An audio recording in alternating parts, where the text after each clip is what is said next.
구독, 좋아요 꼭 눌러주십시오. 구독, 좋아요.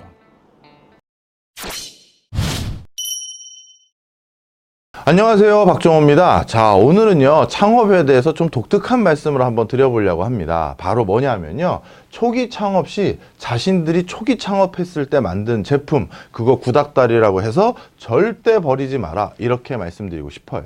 제가 이것이 어떤 효과성을 가지고 있는지를 보여드리기 위해서 처음에 찾았던, 구글링을 계속해서 찾고 싶었던 이미지가 있었는데 결국 못 찾았습니다. 뭐냐면요, 네이버의 데이터 센터가 저기 강원도에 있습니다. 근데 그 데이터 센터의 이름을 각이라고 부르거든요. 그 데이터 센터가 굉장히 각진 모양의 빌딩에 있고요. 그 안에는 그 데이터 센터다 보니까 서버가 너무 많다 보니까 열이 엄청나겠죠. 그 열을 바탕으로 많은 식물들을 키우고 시설원에처럼 뭔가 재배를 하거나 식물을 키우는 형태로 운영이 되고 있습니다.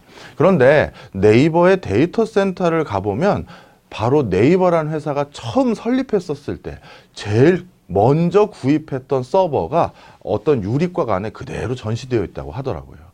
그게 네이버의 시작이었다라고 하면서 그 작은 서버를 가지고 시작했던 회사가 지금 이렇게 엄청난 규모의 데이터 센터를 건립해야 될 정도로 커졌다라는 걸 보여주면서 네이버의 발전과 네이버 직원들에게는 자긍심을 고취하고 있다고 합니다.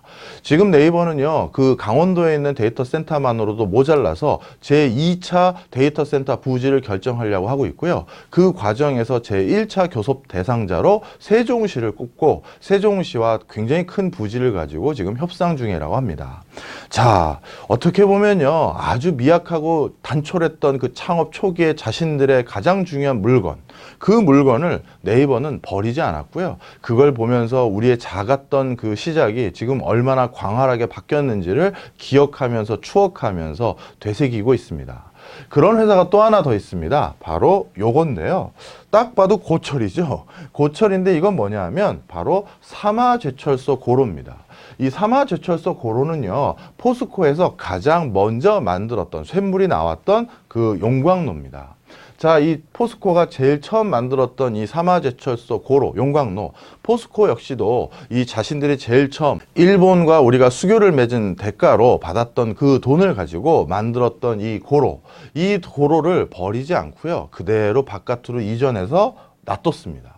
물론 체계적으로 관리하고 그런 건 아니에요. 그냥 빗물 맞도록 그냥 그대로 놔뒀고요. 대신 고물상에 팔지 않고 그대로 이거를 가지고 있었는데, 자, 이 삼화제철소 고로가 지금은 어떻게 되어 있느냐, 근대문화유산이라고 해서요, 근현대에 우리나라에서 가장 중요한 문화사적인 가치가 있는 물건으로 지정이 되는 기염을 토하게 됩니다. 우리나라가 제철의 강국이 되는데 그 시발점이 됐던 고로였거든요. 바로 또 한 가지 재밌는 게 있는데요. 여러분은 이 사진을 꼭 주의 깊게 보셔야 됩니다. 큰 돈 벌 수 있는 기회도 하나 드리는 거예요. 이 플로피 디스크 3장, 아마 젊으신 분들은 이 플로피 디스크를 본 적도 없으실 텐데요. 이 3.5인치짜리 큰 플로피 디스크 3장이 이 각 안에 들어있으면서 겉은 뭐라고 되어 있냐면 한글 워드 프로세서라고 써 있습니다. 바로 우리가 이제 워드 작업하는 한글의 가장 초기판, 아래 한글 1.0 버전입니다. 이 아래 한글 1.0 버전은 우리나라가 자국에서 만든 워드 프로세스를 아직까지 쓰고 있는 나라라는 그 시초가 됐던 중요한 가치가 있는 겁니다. 지금 전 세계적으로요, 대부분 워드 프로세스는 MS 워드를 다 사용하는 걸로 다 편입됐고요. 자국이 만든 워드 프로세스를 아직까지 사용하고 있는 나라는 이제 5개국밖에 안 남았습니다. 그 중에 우리나라가 아주 견고하게 아래 한글을 사용하면서 우리가 워드 프로세스, 자국이 만든 워드 프로세스를 아직까지 이용하고 있는데요.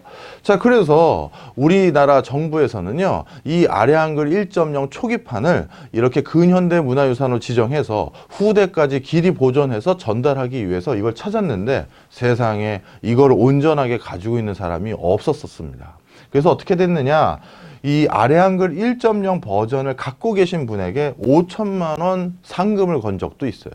그만큼 여러분들이 지금 어떤 창업을 해서 제일 처음 만들었던 물건 또는 서비스가 아마 10년, 20년 또는 30년이 지나서는 우리나라의 문화재가 되기 바로 직전인 그 단계의 반열에 올라 있을 수도 있습니다. 그리고 여러분은 네이버 또는 다음 카카오 아니면 이런 아리랑글, 여러분들은 이런 창업 못한다는 법도 없잖아요. 따라서 초창기에 아주 미약한 시제품이라 하더라도 절대 버려서는 안 되시고요. 그런 것들이 또 한 가지 우리가 중요한 창업 시에 성찰해야 될 요소가 있는데요. 이거 뭔지 아시죠? 바로 키세스 초콜릿, 허쉬 초콜릿입니다. 허쉬 초콜릿은요, 1894년에 창업한 북미 최대 초콜릿 회사입니다. 그리고 근 100년 이상을 이렇게 견뎌오면서 사실 디자인적인 컨셉, 사람들의 감수성, 문화적인 정서 다 바뀌어왔습니다. 그럴 때마다 허쉬 초콜릿 역시도 요즘 트렌드에 맞게끔 우리 초콜릿 모양을 바꿔보는 게 어떨까? 우리가 판매 방식을 바꾸는 게 어떨까? 초콜릿을 먹는 방식도 바꾸는 게 어떨까? 내부에서 많은 고민을 했겠죠. 하지만 이분들은 물론 이걸 문화사로 만들 생각은 있었던 건 아니지만 본인들이 처음 디자인했던 이 모양을 주구장창 유지해서 지금은 이 모양만 보더라도 키세스 허쉬 초콜릿이구나, 우리 모두 떠오를 수 있는 그런 아이콘화된 상황이죠. 그리고 이 허쉬 초콜릿이 위치되어 있는 펜실베니아 해리스버거는 100년 이상 동안 우리 동네에 상주하면서 우리 동네의 고용과 경제 성장에 기여했던 이 회사를 기리기 위해서 아예 그 도시의 가로등을 허쉬 초콜릿 모양으로 만들어준 적도 있습니다. 따라서 여러분들이 창업 이후 시대적인 트렌드에 부합하도록 무엇인가를 자꾸 바꿔가고 개선하는 것도 중요하지만 때로는 처음 만든 것을 꾸준히 고수했었을 때 이렇게 지자체와 많은 사람들의 아이콘화로 대두되기도 하고요. 또는 우리나라를 대표하는 커다란 앞으로 문화재의 전초가 되기도 한다라는 점 꼭 기억해 주시면 좋겠습니다. 자, 초기 제품 무조건 바꿔야 되는 것도 아니고 무조건 버리는 것은 더더욱 아니다. 이렇게 말씀드립니다. 감사합니다.